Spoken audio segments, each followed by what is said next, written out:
Bismillahirrahmanirrahim. Assalamualaikum warahmatullahi wabarakatuh.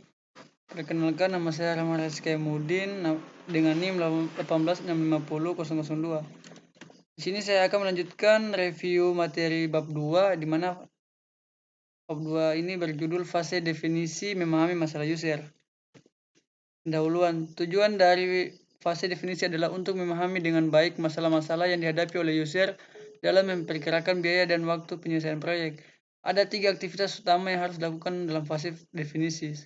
Pertama, Anda harus memahami dengan baik masalah-masalah yang dihadapi oleh user dan apa saja yang dibutuhkan untuk menyelesaikan masalah tersebut atau kebutuhan. Kedua, Anda harus memutuskan proyek akan dilaksanakan atau tidak.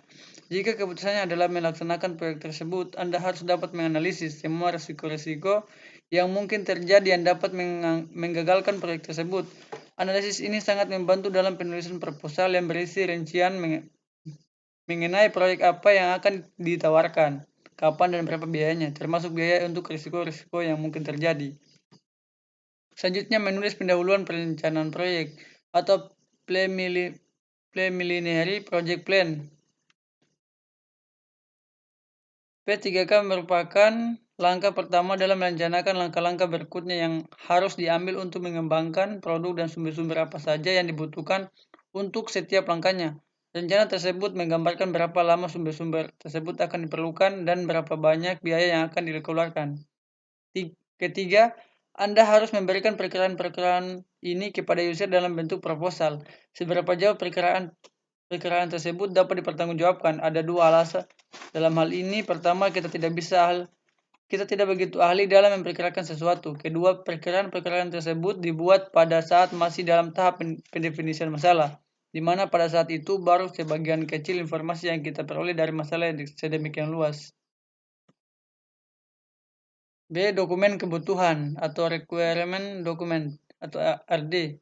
RD menyatakan masalah-masalah yang dihadapi user dan solusi umum yang dibutuhkan. Bahasanya berorientasi pada bahasa yang digunakan oleh user sehari-hari dan jauh dari bahasa komputer. Kadangkala dokumen RD digunakan sebagai permohonan untuk sebuah proposal, request for a proposal atau RFP, ketika user menawarkan proyeknya kepada kontraktor luar.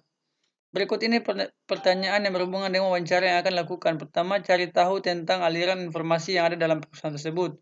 Mulailah dengan pertanyaan-pertanyaan seperti ini. Informasi apa saja yang dibutuhkan untuk menjalankan kegiatan bisnis perusahaan? Seberapa penting aliran data baik antar departemen maupun antar individual?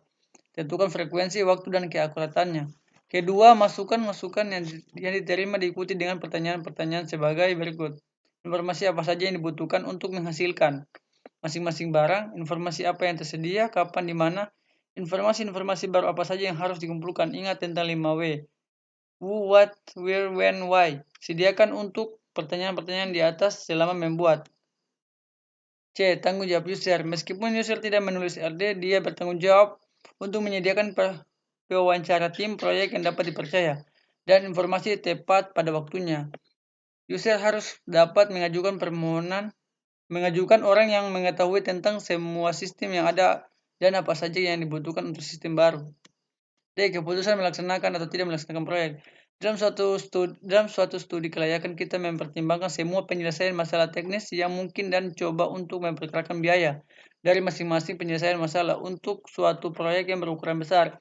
Kita mempertimbangkan keputusan utama mengenai hardware apa yang digunakan dan apakah akan membuat atau membeli software.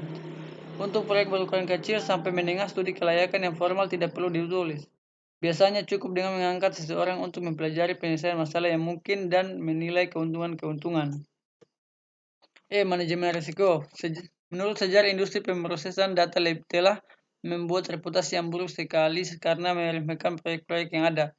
Ketika ditanya tentang alasannya, para ahli pemrosesan data membela diri dengan memberikan pernyataan seperti, saya menilai dengan benar berdasarkan fakta-fakta yang diberikan kepada saya. Alasan yang menumpuk adalah bahwa pilih satu atau lebih. Si pemakai mengubah pikirannya. Tidak pernah memberitahukan saya tentang dan departemen-departemen yang lain menjanjikan dan manajemen tingkat atas mendikte penilaian. Dengan kata lain, itu bukan kesalahan saya. Solusi standar industri untuk semua masalah-masalah ini adalah: solusi 1, selidiki masalah-masalah yang ada. Solusi 2, hukum yang tidak bersalah. Solusi 3, promosikan yang tidak terlibat. Solusi 4, kembali ke solusi 1 dan berputar sampai membosankan.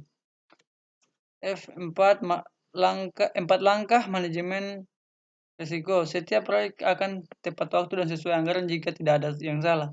Penting sekali untuk berkonsentrasi pada hal-hal yang akan menyebabkan salah dan coba untuk menghindari kesalahan-kesalahan tersebut. Hal ini disebut manajemen risiko. Manajemen risiko terdiri dari 4 langkah. Langkah 1, antisipasi risiko.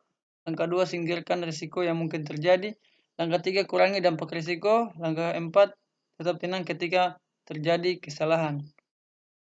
Baik, mungkin itu saya. Terima kasih. Saya akhiri wabillahi taufiq wal hidayah. Wassalamualaikum warahmatullahi wabarakatuh.